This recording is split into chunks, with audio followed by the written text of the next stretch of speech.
I interviewed Alex Jones on our current show, and on that show we showed a bunch of clips of his comments about Glenn Beck, who he called just about every bad word there is, and that was fun. And he talked about Jon Stewart and Piers Morgan, etc. But I also asked him about, and what I cared more about, was his core philosophy. So he believes in a lot of these different conspiracy theories. Is there one theory that unites them all? Well, let's begin that part of the conversation. But is there an overarching theme to all these conspiracy theories? What do you think is happening in the world? It's not my opinion. There are hundreds of books written by the top technocrats in the last 60 or 70 years saying they wanted to design a global technocratic scientific dictatorship because the general public are a bunch of animals and we need to be dumbed down, corralled, and then finally phased out. And Bill Joy, back 12 years ago, wrote for Wired magazine that the future doesn't need us, and talked about going to a tech conference with other billionaires where they discussed, do we keep humans around and entertain them, or do we just go ahead and get rid of the majority of the population? And he concluded that the majority of them wanted to get rid of the general population. And so he was writing this article warning people, saying, hey, there's discussions about whether we're just going to kill all of you. And the public said, okay, go ahead and kill us, because they just can't imagine that the establishment is this evil. Look, we're becoming an authoritarian country. We're losing our liberties. The NDAA, the warrantless wiretapping, the GMO, all of it. We're entering a dystopic nightmare, and I yell and scream to try to get people out of their trance. That's why I do that on purpose, is to get people out of the trance they're under. We talk about some of the same things on this show, and I think that's why some of our viewers are the same. Some. We talk about the NDAA and the warrantless wiretapping. Now, he's right about that. Those are egregious violations of the United States Constitution, and that is the government grabbing too much power.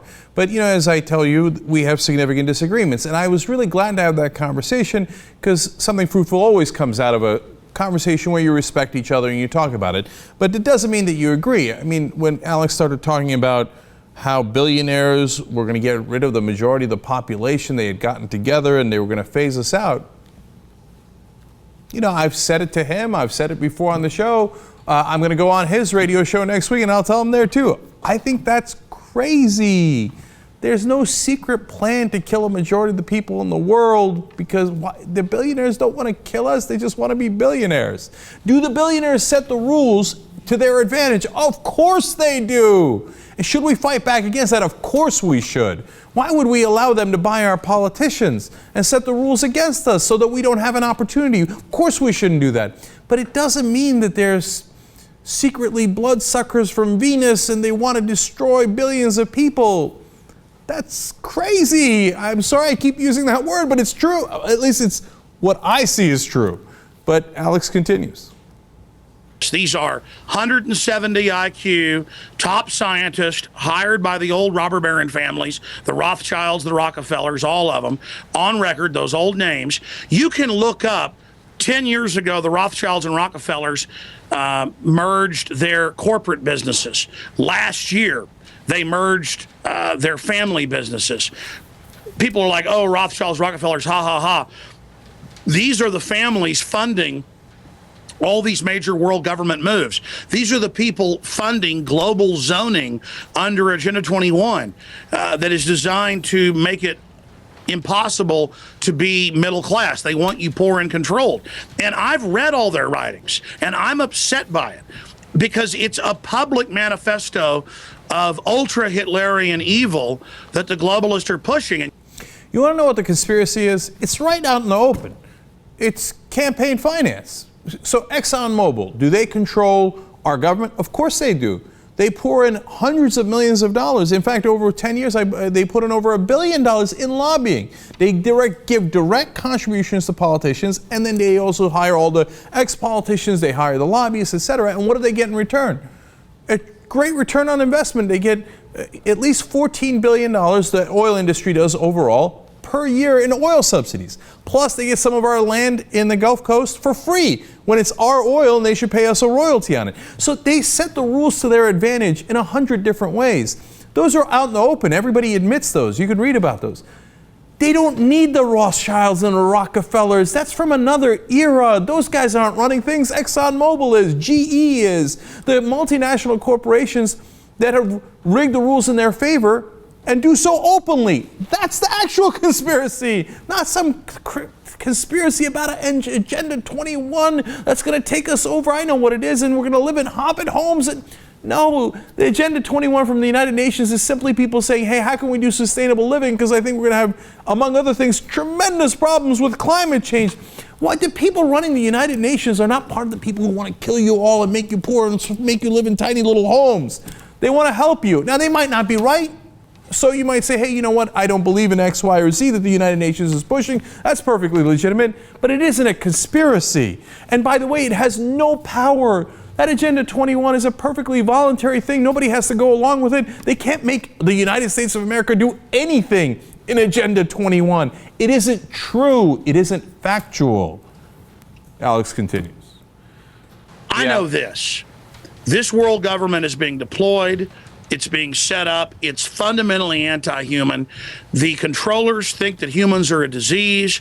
We're overpopulated. We're dumb. We're stupid. They see themselves as another species in all their literature, and that they've romanticized this new world after we've been forced culled, and then a remnant of the general population will be left in kind of an agrarian loincloth type setup, and then they will be in the high-tech command centers. Basically, Agenda 21 is the Hunger Games writ large. Agenda 21 is not imitating the Hunger Games. The Hunger Games is imitating what is in the literature of nonfiction books written by H.G. Wells. Yeah. H.G. Wells, decades before they openly invented the atomic bomb, wrote about atomic bombs and atomic theory. These guys are way more advanced technologically than the general public knows, about 30 years. They're playing God. That's why they're so arrogant. And they are saying that once the world government's in place, they're going to have controlled releases of plagues that reduce our population down to about 10% of what it is today. Controlled releases of plagues?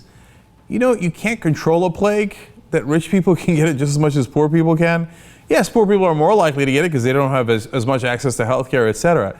They don't view themselves as another species they're going to do the control plagues. Do I have to talk against this? I mean, really? So, but what's disturbing is that we are going to have a giant economic crash. And it's not because it was a controlled plague set upon us and that has us living in a loincloth. We might be back to that kind of society. Why? Because the banks took away regulation that said, hey, there's a limit on your leverage. You can't bet $100 or $1,000 if you only have $1 in the bank. They took away regulation saying, hey, you can't gamble with your depositors' money. So now, as an example, this is absolutely true. You can look it up anywhere. I mean, I know they say the same things, but look it up in actual publications. There was a brilliant article in The Atlantic written about it recently. J.P. Morgan has $74 trillion worth of derivative bets.